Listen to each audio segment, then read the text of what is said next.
எல்லா புகழும் புகழ்ச்சியும் அந்த ஏகனாகிய அல்லாஹ் ஒருவனுக்கே உரித்தாகட்டுமாக. அவனது சாந்தியும் சமாதானமும் அல்லாஹுடைய தூதர் அண்ணலும் பெருமகனார் கண்மணி நாயகம் ரசூலுல்லாஹி ஸல்லல்லாஹு அலைஹி வஸல்லம் அவர்கள் மீதும் அவர்களுடைய குடும்பத்தார்கள் தோழர்கள் மீதும் இந்த சபையிலே அமர்ந்திருக்கக்கூடிய நம் அனைவர்கள் மீதும் அந்த ஓரிரையின் சாந்தியும் சமாதானமும் என்றென்றும் நின்று நலவட்டுமாக என்று பிரார்த்தனை புரிந்தவனாக என்னுடைய உரையை நான் ஆரம்பம் செய்கிறேன். அன்பிற்கினிய சகோதர சகோதரிகளே, நடைமுறை திருமணமும் நபி வழி திருமணமும் என்கிற தலைப்பு எனக்கு இங்கே தரப்பட்டிருக்கிறது.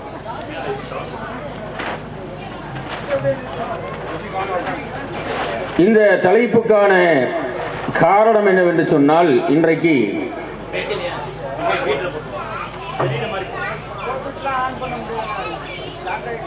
திருமணத்தை பொறுத்தவரை இஸ்லாமிய மார்க்கம் நமக்கு எப்படி வணக்க வழிபாடுகளுடைய விஷயத்திலே வழிகாட்டி இருக்கிறதோ, அதுபோல நம்முடைய வாழ்க்கையிலும் அந்த திருமணம் என்கிற அந்த ஒப்பந்தத்தை எவ்வாறு நிறைவேற்ற வேண்டும் என்கிற வழிகாட்டுதலை அழகிய முறையிலே நமக்கு வழங்கி இருக்கிறது. இந்த திருமணத்தை குறித்து திருமறை குர்ஆன் பேசுகின்ற பொழுது வஅഖذன மின்கும் மீசாகன கலீலா, திருமணம் என்பது ஒரு வாழ்க்கை ஒப்பந்தம் என்று குறிப்பிட்டு காட்டுகிறது.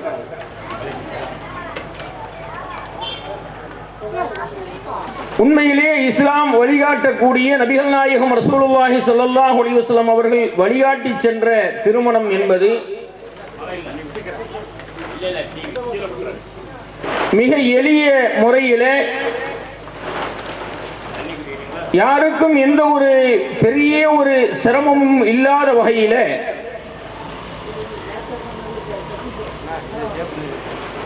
மிக எளிமையான முறையில் நடத்துவதற்கு அல்லாஹுடைய தூதர் நபிகள் நாயகம் ரசூலுல்லாஹி ஸல்லல்லாஹு அலைஹி வஸல்லம் அவர்கள் நமக்கு வழிகாட்டி சென்றிருக்கிறார்கள்.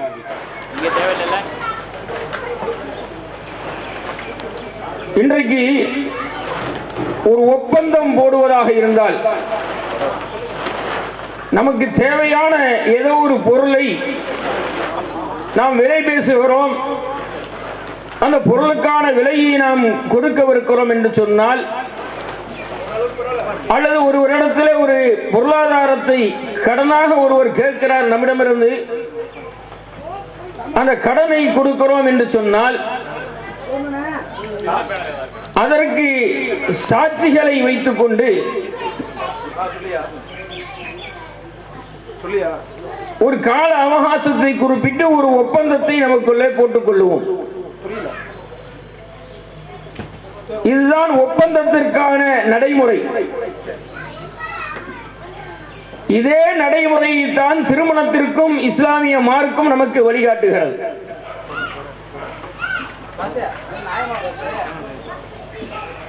ஆனால் இன்றைக்கு திருமணம் என்பதை இந்த இஸ்லாமிய சமுதாயம் ஒப்பந்தமாக பார்க்காமல் அதனை ஒரு சடங்காக ஆக்கி வைத்திருப்பதனால்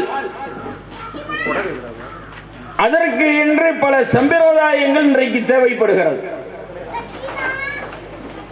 இன்றைக்கு நடைமுறையில் இருக்கக்கூடிய திருமணங்களை நீங்கள் எண்ணி பாருங்கள். திருமணம் என்கிற பெயரால் நடைபெறுகின்ற அனாச்சாரங்களை கொஞ்சம் எண்ணி பாருங்கள். எவ்வளவு திருமணத்தின் பெயரால் எவ்வளவு பொருளாதார வீண்விரயங்கள், திருமணத்தின் பெயரால் எவ்வளவு அனாச்சாரங்கள், திருமணத்தின் பெயரால் எவ்வளவு கேலி கூத்துகள். இஸ்லாமிய மார்க்கம் கற்றுத்தராத வழிகாட்டாத நபிகள் நாயகம் ஸல்லல்லாஹு அலைஹி வஸல்லம் அவர்கள் நமக்கு வழிகாட்டாத பல்வேறு விதமான பிதஅத்துகளை, அனாச்சாரங்களை, நூதன பழக்க வழக்கங்களை திருமணம் என்கிற பெயரில் இன்றைக்கு கொண்டு வந்து சமூகத்திலே திணித்திருப்பதை பார்க்கிறோம்.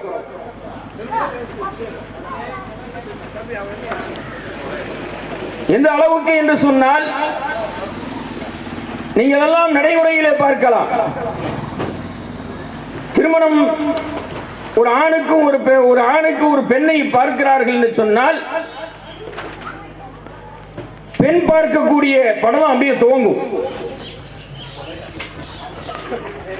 எப்படி ஒவ்வொரு ஊராக ஒவ்வொரு எங்கு பெண் இருக்கிறார் என்று கேள்விப்பட்டு அந்த ஊருக்கு சென்று அந்த பகுதியிலே போய் அந்த பெண்ணை பார்ப்பதற்காக வேண்டி போவார்கள். யார் போவா? பெண்ணுடைய பெற்றோர், அதாவது மணமகனுடைய ஒரு ஆணுடைய பெற்றோரும் அவனுடைய உடன் பிறந்த சகோதரிகளும் அவனுடைய உறவுகள் முதலிலே போய் அந்த இரத்த பந்த உறவுகள் போய் பார்ப்பார்கள். பார்த்து விட்டு வந்து அந்த பெண்ணு பிடித்திருக்கிறது என்று சொன்னால் கூடுதலாக இன்னும் கூடுதல் சொந்தங்களை அழைத்துக் கொண்டு மறுபடி போய் பார்ப்பார்கள். பார்த்து விட்டு என்ன செய்வாங்க? நீங்க எங்க வீட்டுக்கு வாங்க, மாப்பிள்ளைய பார்க்க எப்ப வரீங்கன்னு கேட்பாங்க. அவங்க மாப்பிள்ளையை வந்து பார்ப்பதற்காக வேண்டி வருவாங்க. இந்த மாப்பிள்ளையை பெண்ணை பார்க்கிறது இருக்கு இல்லையா, இதுலயே பார்த்தீங்கன்னாலே ஒரு மிகப்பெரிய ஒரு பொருளாதார போக்குவரத்து செலவுலேருந்து அங்கே போய் அவர்கள் மாப்பிள்ளை வீட்டார் வருகிறார் என்று சொன்ன உடனேயே அந்த பெண் வீட்டார் செய்யக்கூடிய அந்த செலவினங்கள், அதிலேயே இஸ்லாமிய அடிப்படையை நபிகள் நாயகம் ஸல்லல்லாஹு அலைஹி வஸல்லம் அவர்கள் கற்றுத்தந்த வழிமுறை அடிப்படையில் பார்த்தோம் என்று சொன்னாக்க ஒரு கல்யாணத்தை முடிச்சிடலாம். அந்த செலவுல ஒரு கல்யாணத்தை முடிச்சிடலாம். ஆனா பெண்ணு பார்க்கறதுக்கு பல ஆயிரம் ரூபாய்களை செலவு செய்வார்கள். மாப்பிள்ளையை பார்த்து திருமணம் முடிவாகிவிட்ட உடனேயே அவர்களுக்குள்ளாக பெண் மாப்பிள்ளை பிடிச்சிருச்சுன்னா அடுத்த கட்டத்துக்கு என்ன போவாங்க? நிச்சயதார்த்தம். நிச்சயதார்த்தம் பேர்ல பரிசம் என்கிற பேர்ல அடுத்த கட்டத்துக்கு போவார்கள். அந்த பரிசம் எதற்கு? எல்லா விதமான கொடுக்கல் வாங்கல்களையும் பேசுவதற்காக, பேசி தீர்மானிப்பதற்காகத்தான் அந்த பரிசம். நிச்சயம் ஏன் நடத்துறாங்க? பரிசம் என்று ஏன் நடத்துறாங்க? முன்கூட்டியே இந்த பொண்ணை பார்க்க போகக்கூடிய நேரத்திலே என்ன செஞ்சிருவாங்க? இவர்களுக்குள்ளாக எல்லாத்தையும் ஒரு எழுதப்படாத ஒரு அக்ரிமெண்டாக பேசிவிட்டு வந்துருவார்கள். எழுதப்படாத அக்ரிமெண்ட். என்ன அக்ரிமெண்ட்? முதல்ல பொண்ணுக்கு நீங்கள் என்ன செய்வீர்கள் கேட்பாங்க. பொண்ணுக்கு நீங்கள் என்ன செய்வீர்கள், எவ்வளவு பணமாக எவ்வளவு தருவீர்கள், எவ்வளவு நகை போடுவீர்கள், சீர்வரிசைகளாக பொருளாதாரமாக பொருட்களாக எவ்வளவு எடுத்து கொடுப்பீர்கள், அதற்கு பெயர் ரூம் சோடிப். ரூம் சோடிப்பாக எவ்வளவு எடுத்து தருவீர்கள், கட்டிலு, பீரோ, மெத்த எல்லாத்தையும் லிஸ்ட் போட்டு பேசிவிட்டு கடைசியாக இவங்க என்ன தெரியுமா செய்வாங்க? அவங்க தரப்புல சரி நாங்க பொண்ணுக்கு 100 பவுன் போடுறோம், நீங்க என்ன செய்வீங்க? மாப்பிள்ளை தரப்புல பெண்ணுக்கு என்ன செய்வீங்க அப்படின்ன உடனே நாங்கள் 10 பவுன் மகராக போடுறோம். எப்ப அங்கிருந்து 100 வாங்கி அதிலிருந்து 10 வந்து அங்கே தள்ளுறது. இந்த மாதிரியான ஒரு நடைமுறையை பேசி தீர்மானிச்சு விட்டு அதற்கு பெயர் என்ன? நிச்சயதார்த்தம் என்கிற பெயரில் செய்வாங்க. பரிசம், நிச்சயதார்த்தம் என்கிற பெயரில். அந்த பரிசத்துக்கே பார்த்தீங்கன்னாக்க படாடோபகமாக அதற்கென்று சில ஸ்வீட்டுகள் பரிசத்துக்கு என்ன ஒரு காலம் இருந்துச்சு. நிச்சயதார்த்தத்துக்கு எவ்வளவு லட்டு கொடுப்பீங்க? அதுக்கு முன்னாடி ஒண்ணு கேட்பாங்க. மாப்பிள்ளை வெளிநாட்டில் இருப்பார், வெளிநாட்டில் இங்கே பெண்ணை பார்த்து அவருக்காக வேண்டி அவர் பார்க்க மாட்டார், பெண்ணை அவர் பார்த்திருக்கவே மாட்டார். என்ன மாப்பிள்ளை வெளிநாட்டில் உட்கார்ந்துக்கிட்டு பெண்ணை பார்க்கறது யார் பார்ப்பா? பெண்ணை பார்க்கறது பெண்ணுடைய அந்த மணமகனுடைய பெற்றோரும் அவர்களுடைய சகோதரிகளும் அவர்களுடைய உறவினர்களும் எல்லாம் பார்ப்பாங்க. மாப்பிள்ளைக்கு பொண்ணை காட்டியிருப்பாங்களா? மாப்பிள்ளைக்கு பெண்ணை காட்ட மாட்டாங்க. இப்ப பாத்துக்கிறாங்க, அது ஒரு விஷயம். இப்ப எல்லாம் ஸ்மார்ட் போன் வந்துடுச்சு, மொபைல்லயே லைவ்ல பாத்துக்கிறாங்க, என்ன போட்டோஸ்ல பாத்துக்கிறாங்க, பல மாதிரி பார்த்துக் கொள்கிறார்கள். ஆனால் இஸ்லாமிய நடைமுறை என்ன தெரியுமா? ஒரு பெண்ணை பார்க்க போகின்ற பொழுதே ஒரு ஆணையும் கூட்டி செல்லணும், மாப்பிள்ளையும் அழைத்து சென்று அந்த மாப்பிள்ளைக்கு பெண்ணை பிடித்திருக்கதா என்று மாப்பிள்ளையை பெண்ணிடத்தில் காட்டி, இங்க பாருமா, மகரமான துணைகள் அருகிலே இருந்து கொண்டு என்ன செய்யணும்? அந்த பெண்ணை மாப்பிள்ளைகிட்ட காட்டணும்.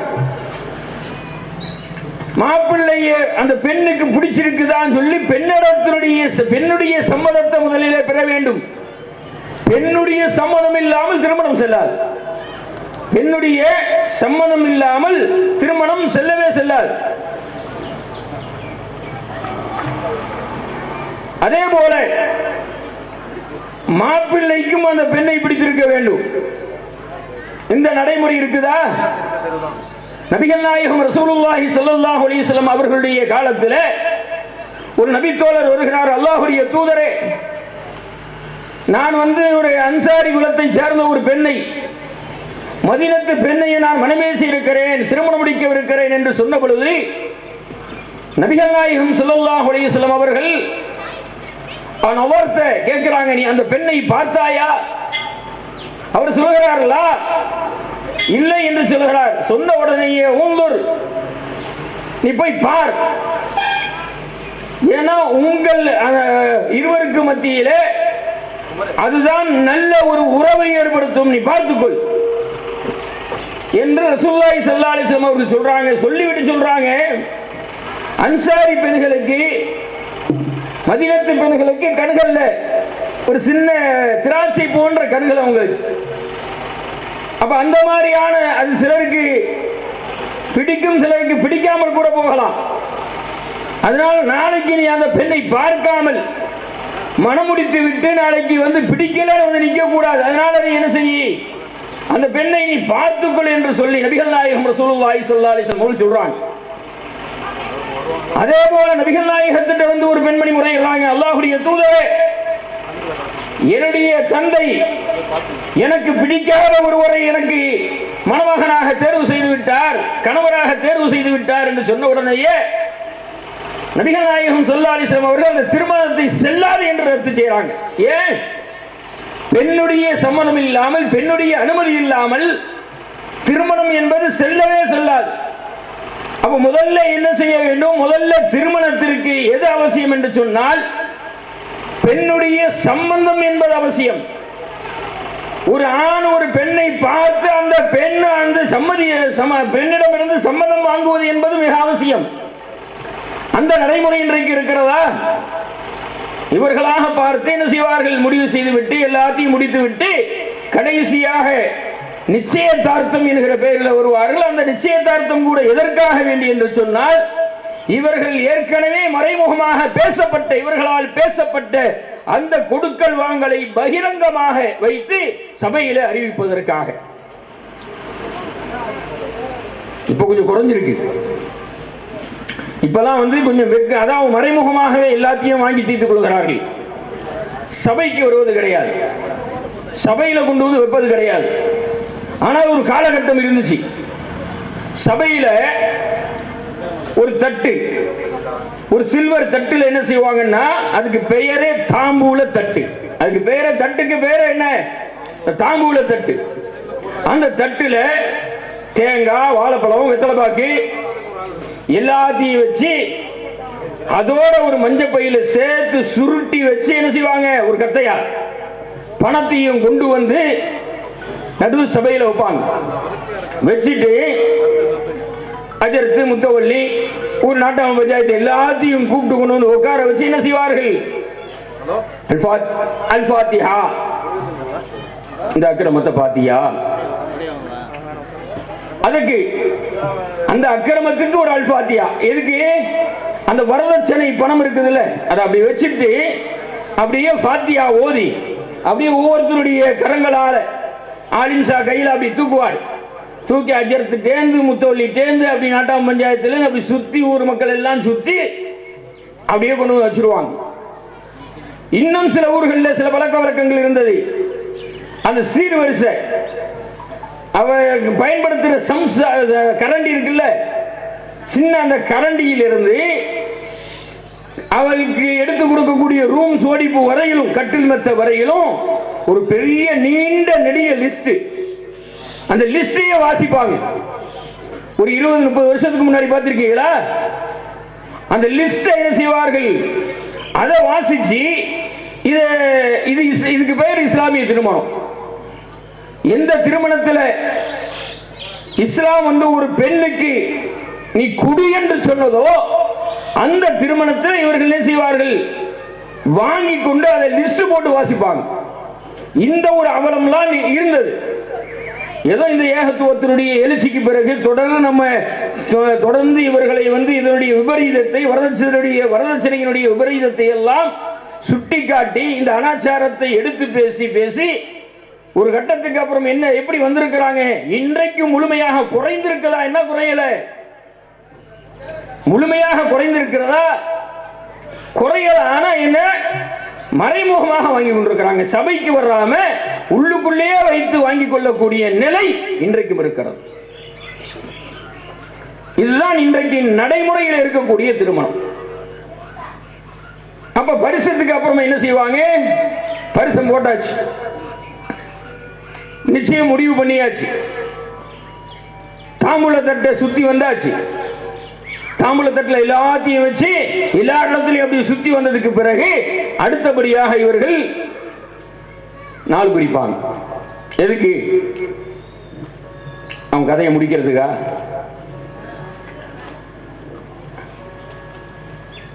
நாள் குறிப்பார்கள். நல்ல நாள், திருமணத்திற்கான நாள் எப்ப வச்சுக்கலாம்?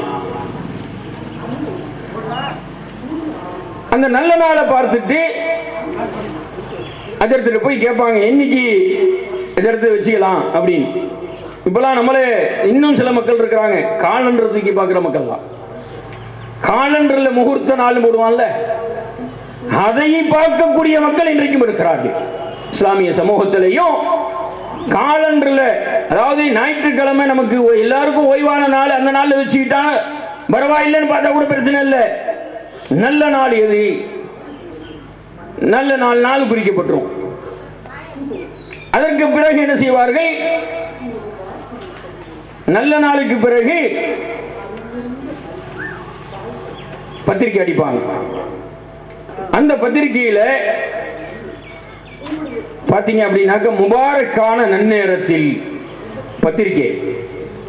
மற்ற நேரம்லாம் அபசுகுணமான நேரமா, சகுனம் முடித்த நேரமா? அது மட்டும் என்ன, 11 to 12, 11:30 to 12 மணிக்குள் முபாரக்கான நன்னேரத்தில், அந்த அரை மணி நேரம் 1 மணி நேரம் தான் இவருக்கு முபாரக்கான நேரம்.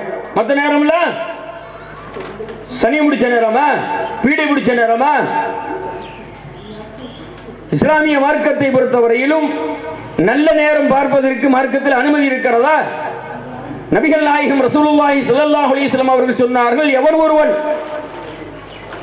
நல்ல நாள் கெட்ட நாள் பார்க்கிறானோ அவன் இந்த முஹம்மது கொண்டு வந்த மார்க்கத்தை நிராகரித்து விட்டான் என்று சொன்னார்கள். முஹம்மதுடைய மார்க்கத்தை, இஸ்லாத்தை விட்டு வெளியே போயிட்டான். நல்ல நேரம் கெட்ட நேரம் பார்க்கிறவன், நல்ல நாள் கெட்ட நாள் பார்க்கிறவன் இங்க போயிட்டான், இஸ்லாத்தை விட்டு வெளியே போயிட்டாங்களாம். அப்படிப்பட்ட அந்த நல்ல நேரம் கெட்ட நேரம் பார்க்கக்கூடிய அந்த நிலையை பார்க்கிறோம். அதற்கு பிறகு என்ன செய்வாங்க?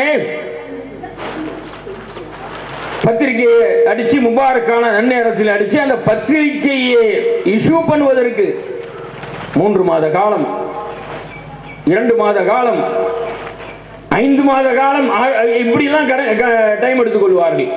நேரத்தை எடுத்துக்கிட்டு அப்படியே பத்திரிகையை சுத்தி எல்லோருக்கும் பத்திரிகை வைத்து அந்த பத்திரிகைக்கு அடிக்கக்கூடிய அந்த செலவுல, பத்திரிகை அடிக்கிறாங்கல்ல, பத்திரிகை அடித்து அதை வைக்கக்கூடிய அந்த செலவுல ஒரு கல்யாணத்தை முடிச்சிடலாம்.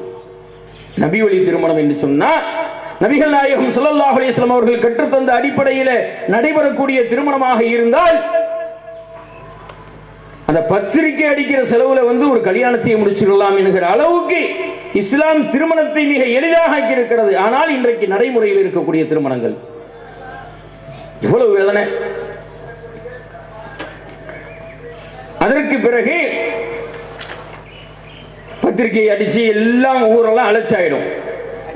ஊர் அழைச்சதுக்கு பிறகு அடுத்த என்ன அநியாயம்,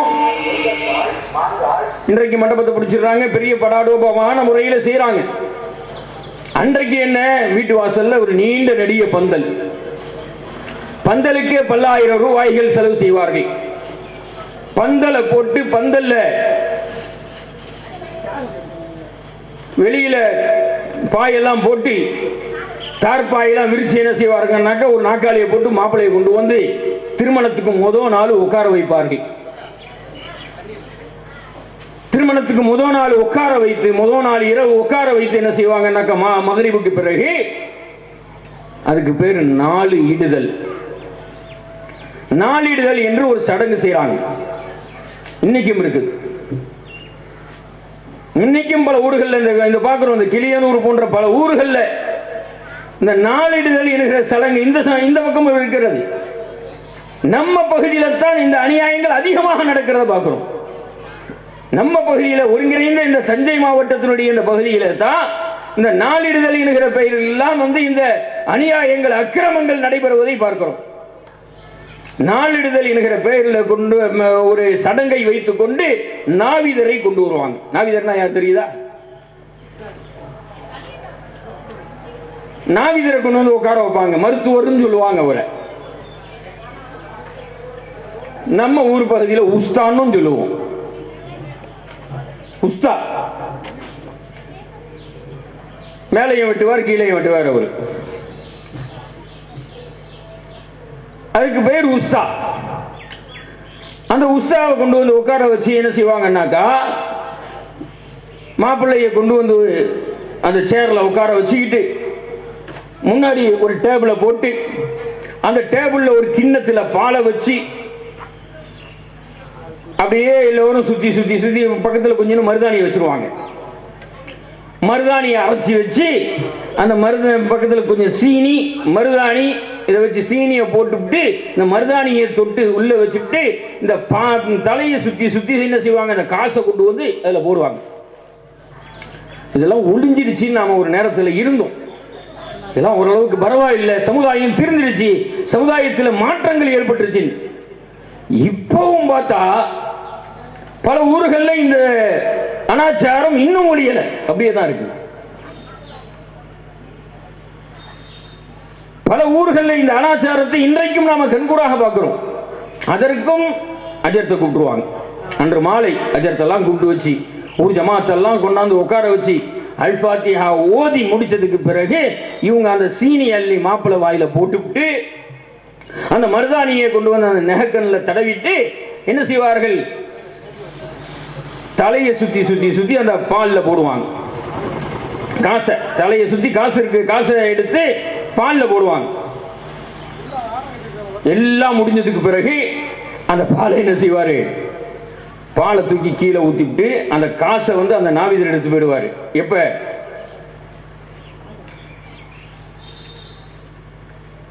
நபிகள் நாயகம் ரசூலுல்லாஹி ஸல்லல்லாஹு அலைஹி வஸல்லம் அவர்கள் இந்த திருமணம் குறித்து சொல்கின்ற போது சொன்னார்கள், ஃபமன் ரகிப அன் சுன்னதி ஃபலைஸ மின்னி.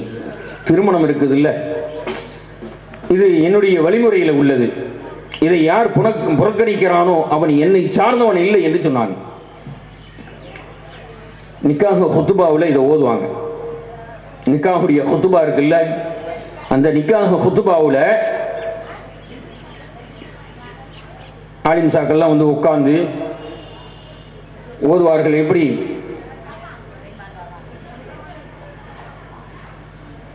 ஆரம்பர், அல்ஹம்துலில்லாஹ் அல்ஹம்துலில்லாஹி நஹ்மதுஹு வ நஸ்தஈனுஹு வ நஸ்தக்ஃபிருஹு வ நு'மினு பிஹி வ நதவக்கலு அலைஹி ونعوذ بالله من شرور أنفسنا ومن سيئات أعمالنا எல்லாம் ஆரம்பிப்பார். இப்படி ஆரம்பிச்சுட்டு இப்போ நான் ஓதி காட்டினல முன்னாடி 3 குர்ஆனுடைய வசனங்கள், யா அய்யுஹன்னாஸ் தக்கூ ரப்பக்கும் அல்லதீ ஹலகக்கும் மின் நஃப்ஸின் வாஹிதா, அதோடு சேர்த்து அந்த தக்வாவுடைய 3 வசனங்களை ஓதி முடிச்சுட்டு அன்னிகாஹி மின் சுன்னதி ஃபமன் ரகிப அன் சுன்னதி ஃபலைஸ மின்னி அப்படிம்பார். அன்னிகாஹ் என்று வரக்கூடிய எல்லா ஹதீஸுகளுமே பலகீனமானவை. ஃபமன் ரகிப அன் சுன்னதி ஃபலைஸ மின்னி, இது சஹீஹான ஹதீஸ். புகாரியில் 5073வது ஹதீஸாக இது பதிவு செய்யப்பட்டிருக்கிறது. இது வருகிறது, இது சரியான ஒரு ஹதீஸ். ஆனால் இது நிக்காஹோடு தொடர்பு படுத்தித்தான் இந்த ஹதீஸ் எல்லாமே வரும். ஃபமன் ரகிப அன் சுன்னதி ஃபலைஸ மின்னி என்கிற இந்த ஹதீஸ் திருமணத்தை ஒட்டி தான், திருமணத்தை தொடர்பு படுத்தியதான் இந்த ஹதீஸுகள் எல்லாம் வரும். ஆனால் அதோடு சேர்த்து அன்னிக்காஹ் என்கிற வார்த்தையும் சேர்த்து இவர்கள் அதில் ஓதுவார்கள். அந்த சுன்னத்தை எங்கே சாகடிப்பார்கள்னா, முதல் நாள் அந்த நாளிடக்கூடிய இடத்திலே வைத்து சுன்னத்தை மூத்தாக்கிடுவாங்க. ஏன் அந்த நாவிதர் வருவார், நாவிதர் வந்து என்ன செய்வார் என்று சொன்னாக்கா, அவனை உட்கார வச்சு எது ரசூலுல்லாஹ் சுன்னத்துன்னு சொன்னாங்களோ, தாடி வைக்கிறது, ஒரு ஆண் மகனுக்கு தாடித்தான் அழகு, அந்த தாடி வந்து சுன்னத்து என்று நபிகள் நாயகம் ரசூலுல்லாஹி ஸல்லல்லாஹு அலைஹி வஸல்லம் சொன்னார்கள். அந்த சுன்னத்தை முதல்ல மலிச்சு எடுப்பார்கள். சுத்தமாக அந்த சுன்னத்தை வலித்து எடுத்து தூக்கி அந்த குப்பையில போடுவாங்க. இதற்கு பெயரே சுன்னத்தான திருமணம், நபிகள் நாயகம் ஸல்லல்லாஹு அலைஹி வஸல்லம் வழிமுறை என்று சொல்லி இப்படியாக அந்த திருமணத்தில் முதல் நாள் அந்த கூத்து நடைபெறும். அதுக்கு முன்னாடி மதியம் பார்த்தீங்கன்னா சில ஊர்களில், உங்க பகுதியெல்லாம் இருக்கா என்னன்னு தெரியல, கட்டுக்கழுத்தி சோறுன்னு ஒன்று ஆக்குவாங்க. பார்த்துருக்கீங்களா? கட்டுக்கழுத்தி சோறு என்னவா, அந்த மீனானம், மீன் தான், மீன் வாங்கி இறைச்சிலாம் சமைச்சிடக்கூடாது. இறைச்சி தானா? ஆமா, ஏற்ற மாதிரி சவுண்டு வருது. ஓ, மாத்திட்டாங்களோ. இப்போ ஒரு நேரத்தில் மீன் மட்டும்தான் சமைப்பாங்க. மீனானம் சோறு கறி இப்படி வைப்பாங்க. இப்போ கட்டுக்கழுத்தி சோறு என்று சொல்லி, அதற்கும் இஸ்லாத்துக்கும் கடுகளவும் சம்மந்தம் இல்லை. இப்போ அதில் ஒரு செலவு, அந்த கட்டுக்கழுத்தி சோறு ஆக்கிறத அந்த செலவை வச்சா ஒரு திருமணத்தை நபிகள் நாயகம் ஸல்லல்லாஹு அலைஹி வஸல்லம் அவர்கள் கற்றுத்தந்த வழிமுறையிலான திருமணத்தை அழகிய முறையில் நடத்திட்டு போயிடலாம் அந்த செலவுல. இப்படியாக திருமணத்தின் பெயரால் ஏராளமான பொருளாதாரத்தை வீண்விரயம் செய்து, அதுவும் பெண் வீட்டாரிடமிருந்து வாங்கி ஒரு பக்கத்திலே வீண்விரயம் செய்யக்கூடிய ஒரு அநியாயம், அக்கிரமம் நடந்து கொண்டே இருக்கிறது. அதற்கடுத்து நிக்காஹ். திருமணத்துக்கு முதல் நாள், திருமணத்துக்கு அன்று மாப்பிள்ளை தயாராவார். எப்படி தயாராவாரு? அவருக்குன்னு தனி தொப்பி, தனி கோட்டு, சூட்டு எல்லாம் போட்டுக்கிட்டு, கழுத்தில் ஒரு பெரிய மாலை, அந்த மாலையை போட்டுக்கிட்டு மணமகன் மணமேடையில் வந்து உட்காருவார். இவங்க வருவாங்க, தஃப்தரை தூக்கி கொண்டு வந்து உட்கார வச்சு உட்கார்ந்து அங்கே நிக்காஹ் ஓதுவார்கள். ஓதுனல்ல, அந்த மாதிரி நிக்காஹ் ஓதி முடிச்சிட்டு அதற்கு பிறகு ஒரு துவாவையும் ஓதுவார்கள். இந்த திருமணத்தில் நபிகள் நாயகம் ரசூலுல்லாஹி ஸல்லல்லாஹு அலைஹி வஸல்லம் அவர்கள் சொன்ன அந்த வழிமுறையை எவ்வளவுக்கு எவ்வளவு மீறி போய் இந்த திருமணத்தை நடத்துகிறார்கள் என்பது இன்றைக்கு நடைமுறை திருமணங்களை நீங்கள் பார்த்தாலே புரிந்து கொள்ளலாம்.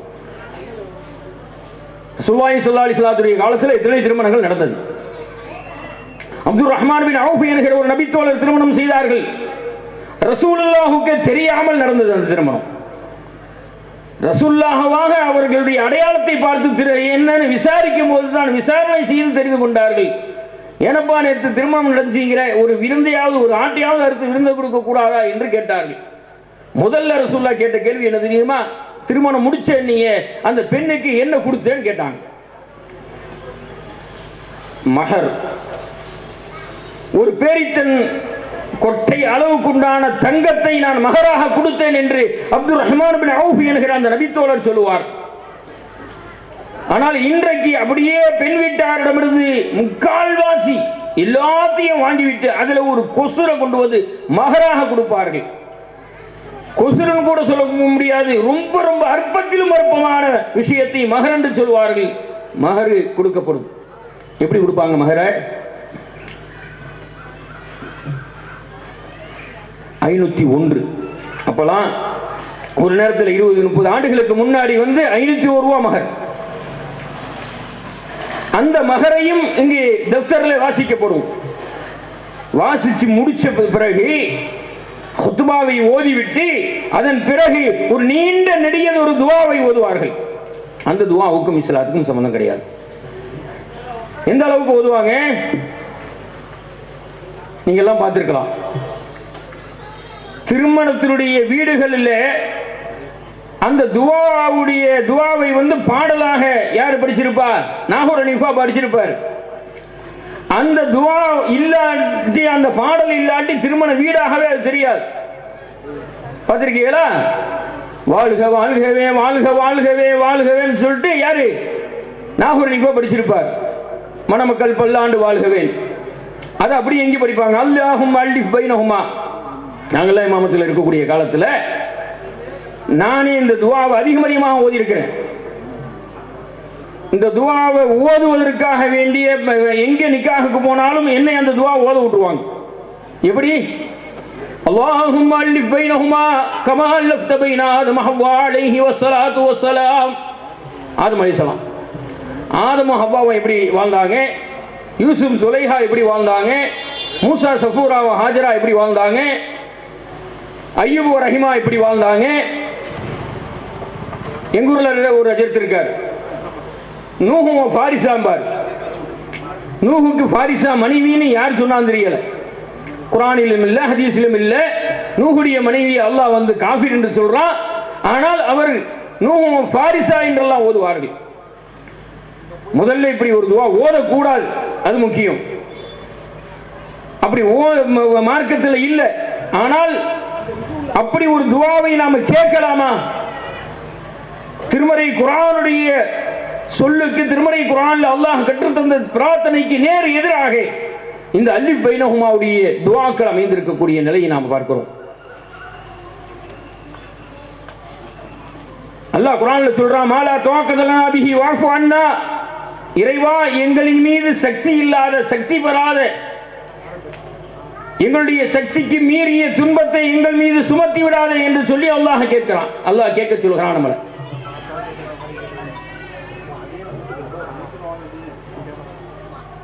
அல்லாஹ் கேட்க சொல்கிறான். ஆனால் நடைமுறையில் என்ன? ஆதம் அலைஹிஸ்ஸலாம் என்ன கஷ்டப்பட்டாங்களோ அதே மாதிரி அந்த கஷ்டத்தை நாங்களும் பட தயார்.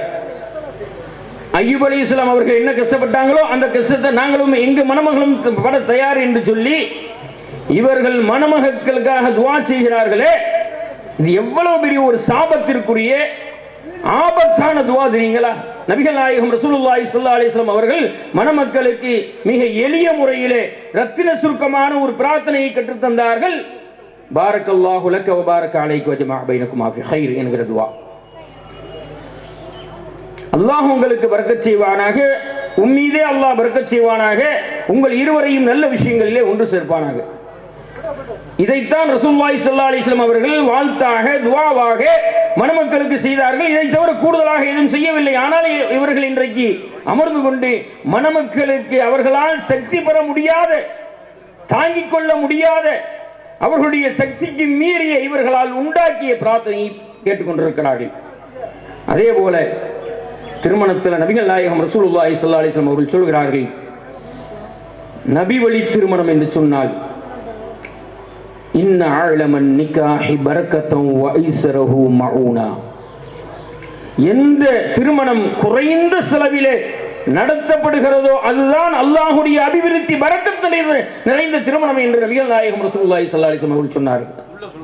அந்த திருமணத்திற்கு, அந்த அல்லாஹ்வுடைய தூதருடைய நடைமுறைக்கு, சொல்லுக்கு மாற்றாக இன்றைக்கு நடைபெறக்கூடிய திருமணங்கள் எல்லாமே எவ்வளவு திருமணத்திலே கொட்டு, ஆடம்பரம், அனாச்சாரம், தன்னுடைய பணக்காரத்தனத்தினுடைய அத்தனை திமிர்களையும் ஒருவன் காட்டக்கூடிய இடமாக திருமணம் தான் இருக்கிறது என்பதை நினைவில் கொள்ளுங்கள்.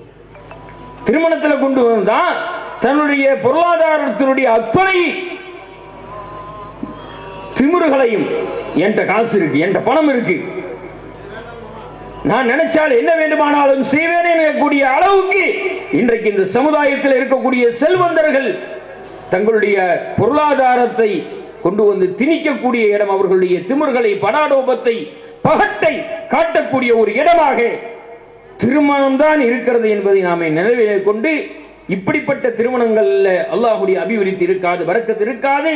எளிய முறையிலே நடத்தப்படக்கூடிய திருமணங்களில் மட்டும்தான் அல்லாஹ்வுடைய அபிவிருத்தி, நிஅமத், அருள் கொடை இருக்கும் என்பதை விளங்கிக் கொண்டு திருமணத்தை எளிய முறையிலே நபிகள் நாயகம் ரசூலுல்லாஹி ஸல்லல்லாஹு அலைஹி வஸல்லம் அவர்கள் கற்றுத்தந்த வழிமுறையினுடைய அடிப்படையிலே நடத்தக்கூடிய வாய்ப்பை அல்லாஹ் உங்களுக்கும் எனக்கும் தந்தருவானாக என்று கூறி, அனாச்சார திருமணங்களில் இருந்து இந்த சமுதாயத்தை அல்லாஹ் பாதுகாப்பானாக. வாஹிதவான அல்ஹம்துலில்லாஹி ரப்பில் ஆலமீன். அஸ்ஸலாமு அலைக்கும் வரஹ்மத்துல்லாஹி வபரகாத்துஹு.